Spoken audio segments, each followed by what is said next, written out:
vous savez, l'insulte est simple et facile. Vous savez, souvent, il m'arrive de regarder quelques insultes et quand j'ouvre le profil, parce qu'il va y avoir quelques plaintes quand même, parce que quand vous avez des personnes qui vous disent, quand vous avez un étudiant, je ne vais pas donner son nom parce qu'il sera appelé par la police, qui a 21 ans, qui est d'origine turque, je suppose, d'après son nom, et qui me dit, bien évidemment, les drapeaux turcs, on dirait qu'il joue un match de foot, et qui me dit, je suis étudiant à Strasbourg et j'attends de vous voir et vous allez voir ce que je vais vous faire.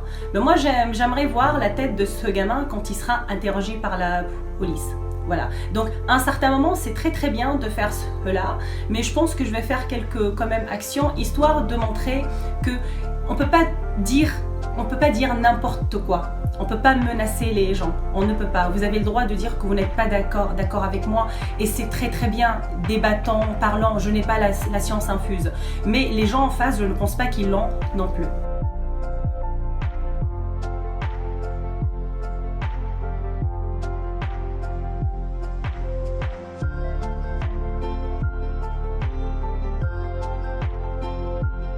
Alors franchement, je n'ai absolument pas peur. Je n'ai absolument pas peur.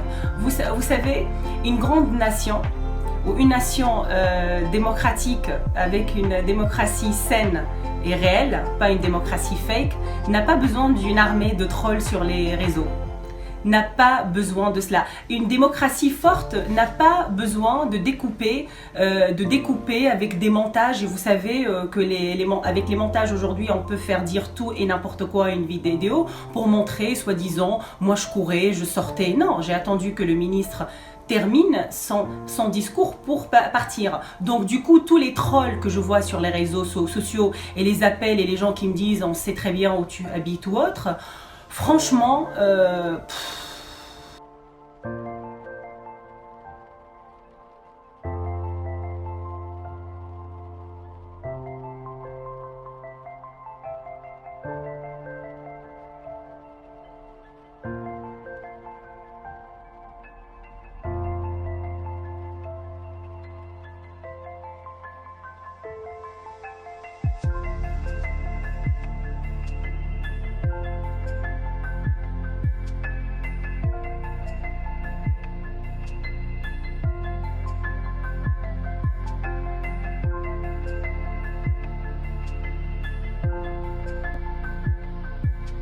moi je pense qu'une grande nation est une nation qui sait voir avec lucidité son histoire. Moi je n'ai pas dit que la Turquie est responsable, j'ai dit qu'il y a un certain moment, il y a une responsabilité en 1915 du gouvernement ottoman de l'époque. Je n'ai même pas dit, c'était à l'époque.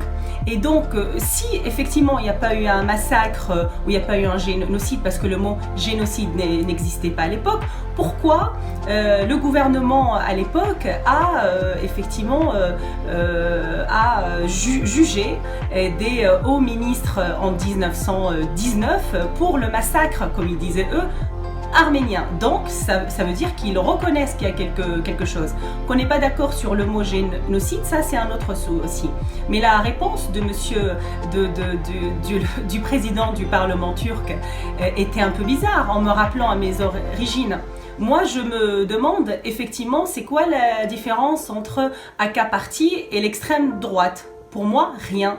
Et quand je vois le ministre plutôt des Affaires étrangère répond sans aucune diplomatie, moi j'ai beaucoup de peine pour la diplomatie turque.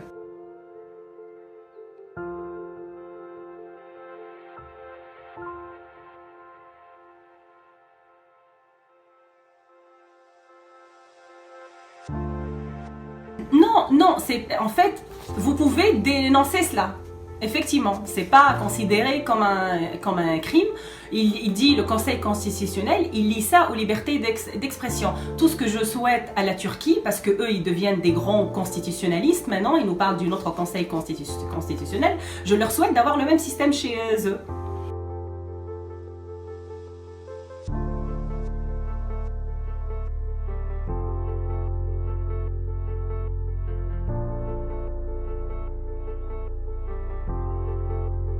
c'est parfait. Donc pour l'Algérie aussi, c'est un sujet d'historien, c'est pas un sujet de politicien. Pourquoi il en parle?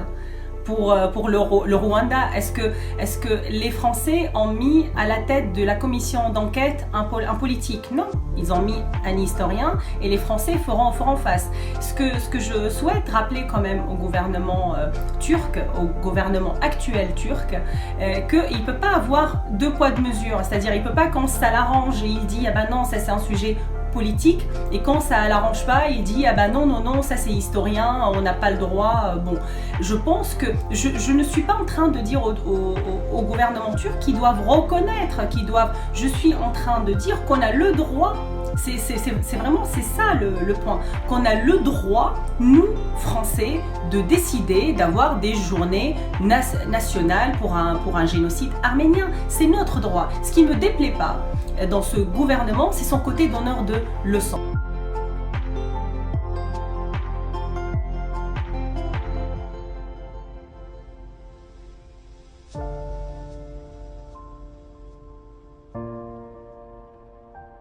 Moi, toute la matinée, j'ai écouté monsieur le président de l'Assemblée nationale turque et j'ai écouté le ministre avant de prendre la parole. Et c'était « vous devriez faire ». Vous devriez voir ça. Votre histoire n'est pas la bonne. Notre histoire est la bonne. C'est dangereux pour la Turquie d'avoir à sa tête des gens qui pensent qu'ils ont la science infuse. C'est dangereux. C'est-à-dire, quand j'ai pris la parole après, c'est de dire « c'est très bien, on respecte votre avis ». Eux, quand ils m'ont répondu, ils m'ont jamais dit « on respecte votre avis ». Je ne suis pas en train de dire que je suis historienne, qui a eu ça, qui a eu ci. Non. Je ne dis pas ça. Je défends le droit d'un parlementaire étranger de défendre sa vision à lui. C'est tout. Et c'est ça qui m'a pas déplu dans la parole turque. Voilà, donc je pense que, pas la Turquie, mais ce gouvernement turc est le dernier, vraiment le dernier, à nous donner, nous, membres de l'OTAN, déjà les 29 pays, des leçons sur la démocratie. Je sais que nos démocraties, elles ne sont pas parfaites, mais nous, en France, on n'a pas de journalistes dans des prisons.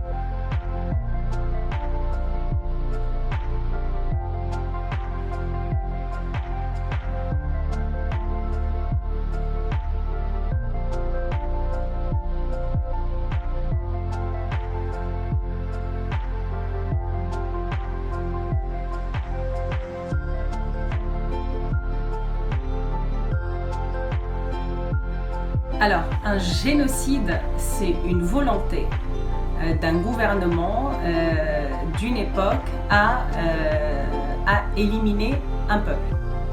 Bon. Donc, est-ce que la France a voulu éliminer le peuple algérien? La réponse est non. Est-ce que la France a voulu éliminer le peuple rwandais? La réponse est non.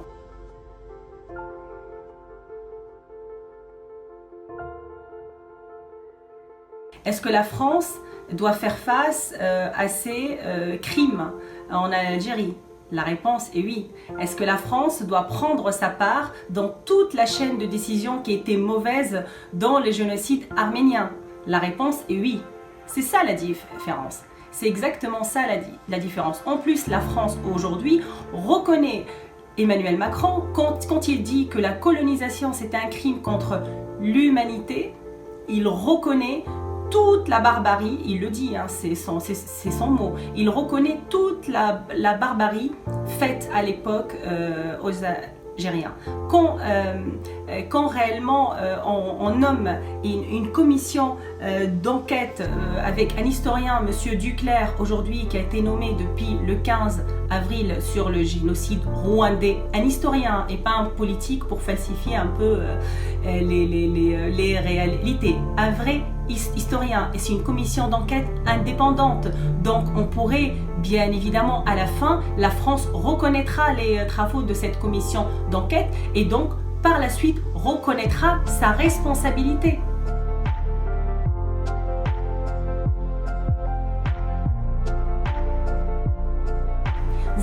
voilà la différence entre réellement le gouvernement français actuel et le gouvernement turc actuel. C'est très facile de dire balayer devant votre porte. Moi, j'ai l'impression qu'ils font... c'est le niveau zéro de la diplomatie. C'est le niveau zéro, vraiment. Je n'ai jamais, et j'en ai fait des sessions de l'OTAN, je n'ai jamais vu une bêtise et une connerie diplomatique autre, en fait. Vraiment. C'est le niveau zéro de la pensée politique. Un grand peuple est un peuple qui sait reconnaître ses erreurs et sait faire face à son histoire avec lucidité. Ce n'est pas le cas de la Turquie aujourd'hui.